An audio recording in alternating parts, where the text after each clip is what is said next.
Welcome to the 8th video in the Combinatorics series. Let's start with a question.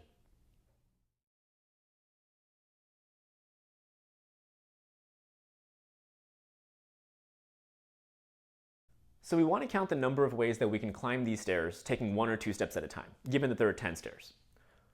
Well, like with any problem, we can divide and conquer it. And there's many ways of doing that here, but a natural way of dividing up the paths is based on how many 2 steps are in the path.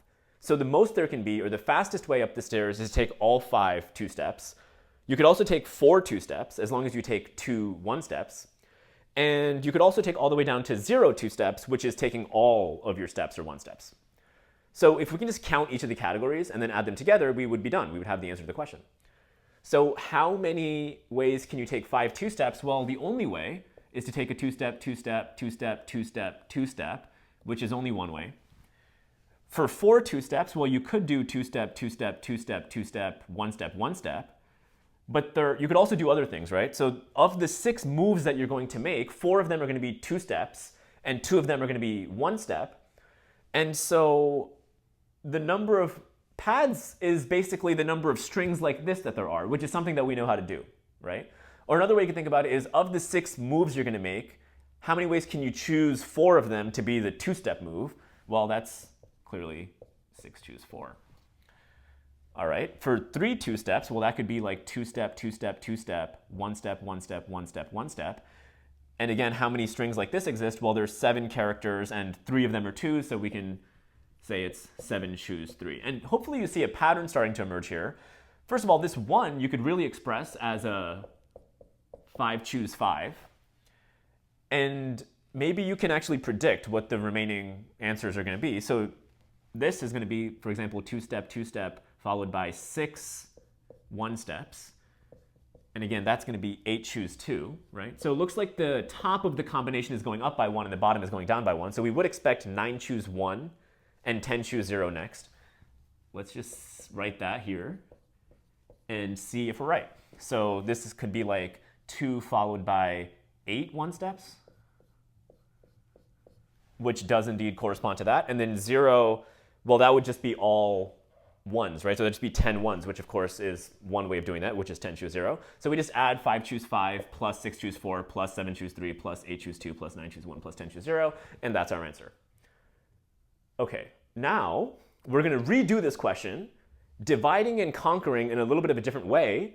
And the reason is because it's going to introduce a really, really powerful topic.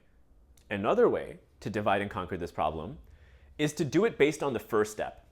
So every path up these stairs is going to either start with a 1 step or a 2 step, right? So we can just divide and conquer based on that. That's only 2 categories. So if we can just count all the paths that start with a 1 step and all the paths that start with a 2 step and then add them together, we have all the paths because there are no other possible ways of getting up the stairs. Okay, so let's see what happens when we do that. So if we start with a 1 step, then starting from the ground, you are going to find yourself here, and you have 9 more stairs to climb, taking 1 or 2 steps at a time. Notice that this problem that we are solving in this case is a smaller version of the overall problem. The overall problem is how many ways can you climb 10 stairs, taking 1 or 2 steps at a time. In this case, we're trying to solve a problem which is how many ways can you climb 9 stairs, taking 1 or 2 steps at a time. The same problem as the overall one, just a little bit smaller, right? Okay, what if let's do this case. So if you start with a 2 step, you are going to find yourself over here. And you have 8 stairs left to climb, and you can take 1 or 2 steps at a time.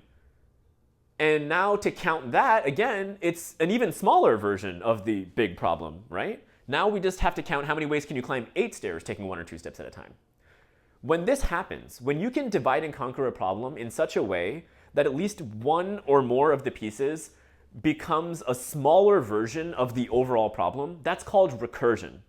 And it's really useful. We've actually seen it already with Pascal's rule, right? When we talked about like 6 choose 3 and decomposed it as 5 choose 3 and 5 choose 2, we turned one combination into dividing and conquering 2 smaller combinations, right? Because the 5 is smaller than a 6, right? So we can keep on doing this until we get to things that are actually manageable. And we can apply that technique right now. So let's call the answer to the question a sub 10.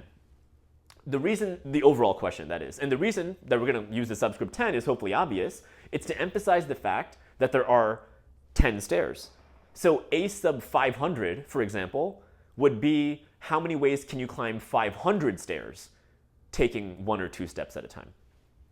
Okay, so can you, maybe with this setup, maybe you have some thoughts. Maybe you can conjure some thoughts. I'll give you a second. Did you conjure some thoughts? I hope so. So if you start with a 1 step, now we're counting how many ways you can climb 9 stairs, taking 1 or 2 steps at a time, right, as we talked about.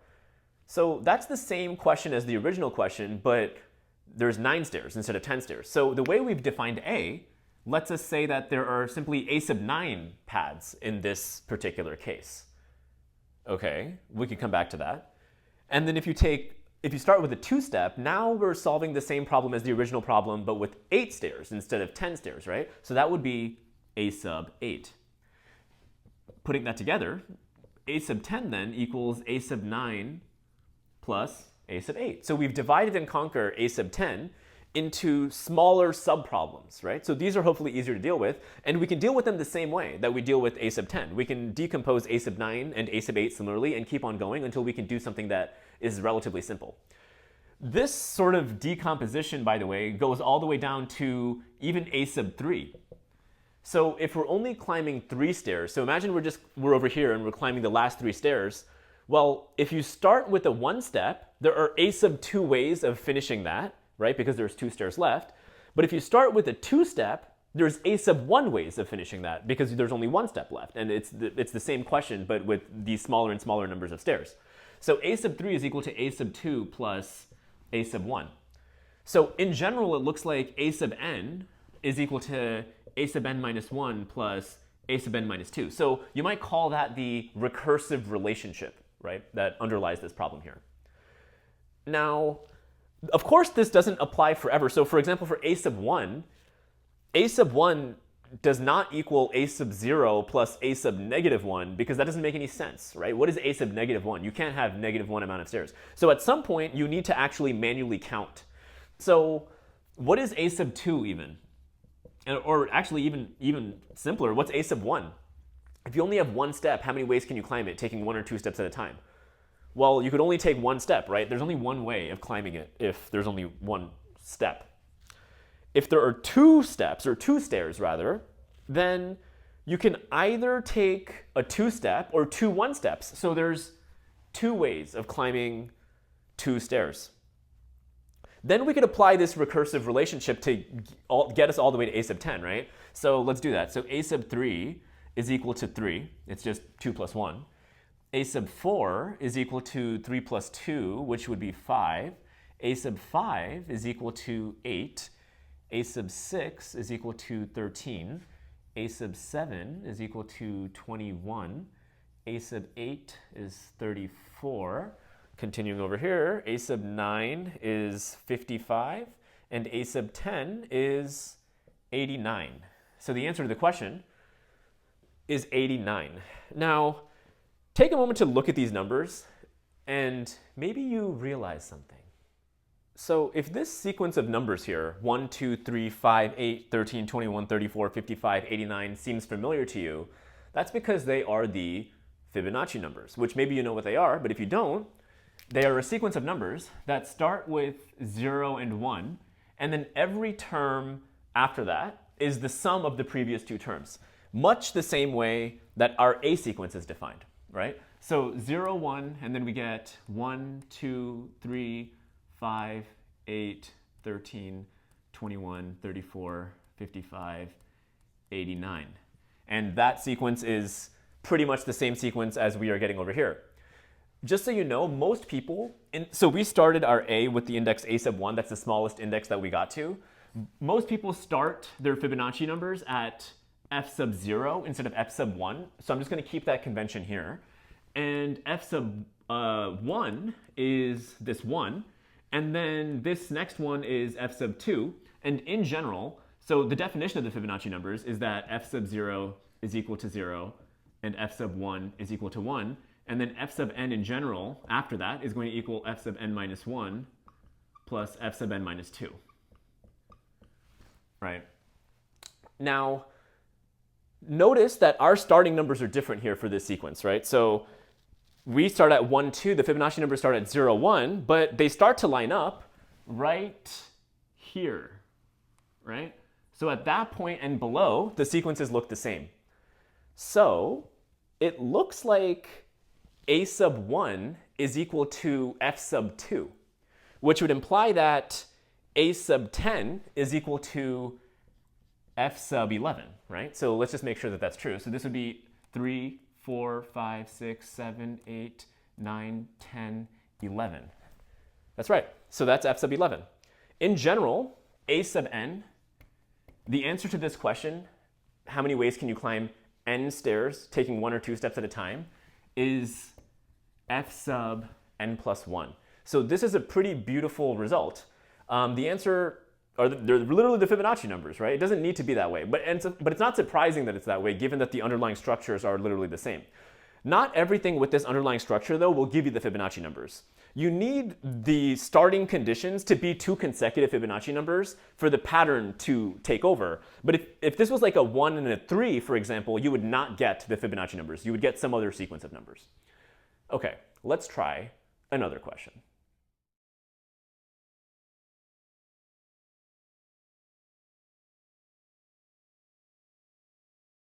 So we can do a similar approach. So let a sub n be the answer to the question for n stairs. So a sub n is the number of ways you can climb n stairs using 1, 2, or 3 steps at a time. And this question is asking for a sub 10 because there are 10 stairs in this question. We can do the same thing where we divide and conquer these paths based on their first move. But now there are 3 possible first moves. You can either start with a 1-step, a 2-step, or a 3-step. Okay, well, if you start with a 1-step, then there are 9 stairs left, and it's the same question, but 9 stairs, so that would be a sub 9. If you start with a 2-step, there are 8 steps left, so it's the same question, but for 8 stairs. And then similarly for 3 steps, there would be 7 stairs left, and that would just be a sub 7. So we get this key relationship that a sub 10 is equal to a sub 9 plus a sub 8 plus a sub 7. This is a general thing, right? It doesn't have to be 10 stairs for us to have this type of divide and conquer relationship, or recursive relationship in this case. In general, a sub n is going to equal a sub n minus 1 plus a sub n minus 2 plus a sub n minus 3 for sensible values of n. So what are sensible values of n? Well, of course, if you have 4 stairs, you can still do this, right? Because if you take 1 step, so if you have 4 stairs, if you take 1 step, you have a sub 3. If you take 2 steps, you have a sub 2. If you take 3 steps, you have a sub 1. So a sub 4 also is equal to a sub 3 plus a sub 2 plus a sub 1. And we can just manually count a sub 3, a sub 2, and a sub 1. So what are they? If there's only 1 stair, you could only climb it by taking 1 step, right? So there's a sub 1 is 1. A sub 2, if there's 2 stairs, you can either take 2 1-steps or 1 2-step. That's 2 ways. And if there are 3 stairs, well, you can either take a 3-step, 3 1-steps, or a 2-step 1-step or a 1-step 2-step, right? So that's 4. And then from there on out, you can use this recursive relationship. So a sub 4 is going to equal 4 plus 2 plus 1, which is 7. A sub 5 is going to equal 7 plus 4 plus 2, which is 13. And this process basically does itself. And it did do itself. That's wild. So yeah, it got us there. A sub 10 is 274. Next problem.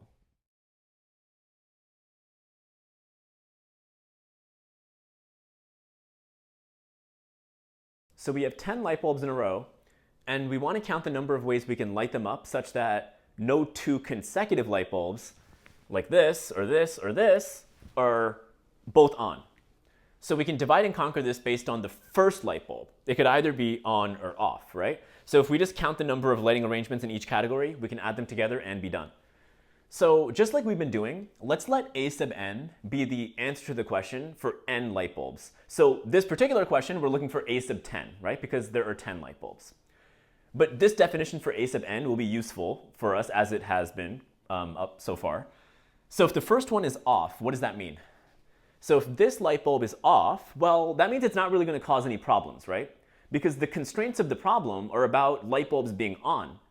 So if that light bulb is off, it's kind of like it doesn't exist. We can light up the remaining 9 light bulbs in any valid way and be fine. Where a valid way means that no 2 consecutive light bulbs can both be on.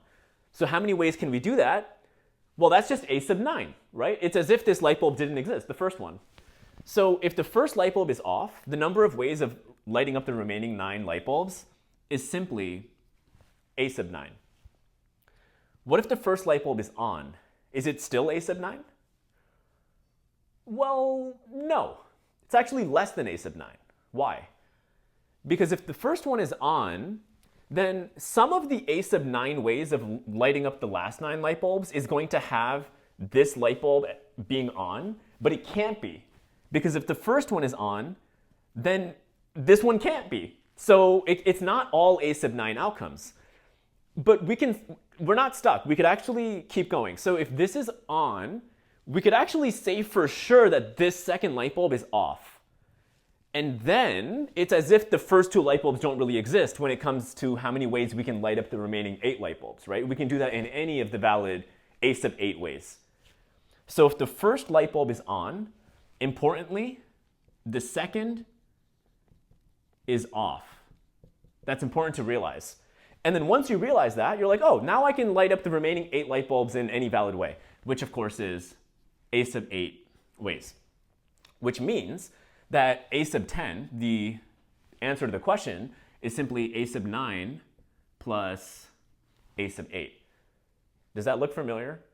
I'll give you a second to take it from here. So hopefully you took it from there. And hopefully you see that this recursive relationship here applies for any number of light bulbs when there are at least 3 of them. So for any n greater than or equal to 3, we have that a sub n is equal to a sub n minus 1 plus a sub n minus 2. So we first need to compute, well, what is a sub 1 and what is a sub 2? And then from there on, we can use this recursive relationship, right? So what is a sub 1? If you have 1 light bulb, how many ways can you light that up? Well, it could be on or off, and both of that's fine. If you have 2 light bulbs, the only thing that's not fine is they're both being on. So that's 2 times 2 for everything, minus 1 for both being on, so that's 3. So then a sub 3 is equal to 5, a sub 4 is equal to 8, a sub 5 is 13, a sub 6 is 21, a sub 7 is 34, a sub 8 is 55, a sub 9 is 89, and a sub 10 is 144, which is the answer to our question. Now, notice that it's not 89 like it was for the stairs, which means that, and the reason why is because we're starting at 2, 3 instead of 1, 2, right? So 2 is actually f sub 3, the way that we defined it. So in fact, now we have that a sub n is equal to f sub n plus 2, whereas for the stairs question, we had f sub n plus 1, right? But either way, it's still interesting that these also get mapped to the Fibonacci numbers. So the Fibonacci numbers, they really show up a lot, okay? Let's do another problem, last one.